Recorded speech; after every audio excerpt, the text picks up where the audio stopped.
அம்மா அப்பான்னு few words மட்டும்தான் அவன்கிட்ட இருந்தது. அதுவே மீனிங்ஃபுல்லான கம்யூனிகேஷன் இல்லை.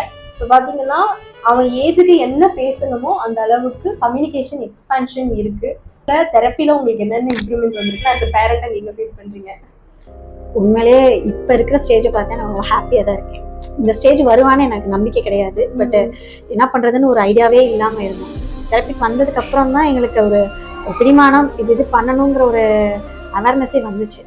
அந்த சிங்கிள் வேர்டு கேட்ட அந்த பையன் இப்போ கண்டினியூ வேர்டே வந்து அவனா யோசிச்சு கேட்குற அளவுக்கு இம்ப்ரூவ்மெண்ட் ஆயிருக்கான். எனக்கு எஜுகேஷனல் லெவல்லையும் சரி, வீட்டில் பிஹேவியர் லெவல்லையும் சரி. முன்னாடிலாம் ரொம்ப புரிய வைக்க முடியாதுன்னு நினைக்கிறேன். நமக்கு அதை அவனுக்கு எக்ஸ்பிரஸ் பண்ண முடியாது, எப்படி எக்ஸ்பிரஸ் பண்ணணும்னு தெரியாது. பட் இப்ப இங்க வந்து கொஞ்சம் பிள்ளைங்களோட மிங்கிளாருது, உங்களோட இது அதுல இருந்து இப்ப என்னன்னா அவன் கொஞ்சம் நல்லாவே இப்படிதான் இருக்கணும், கொஞ்சம் வெயிட் பண்ணனா வெயிட் பண்ணணும் அப்படிங்கறதெல்லாம் புரிஞ்சுக்கிறான். புரிஞ்சுக்கிற தன்மையே இப்ப பரவாயில்ல, ரொம்பவே நல்லா இருக்கான். எங்களுக்கு ஆரம்பத்துல இருந்ததை விட ட்ரிபிள் மடங்குன்னு சொல்லலாமே, அந்த அளவுக்கு அவன் நல்லாவே இம்ப்ரூவ்மெண்ட் ஆயிருக்கான்.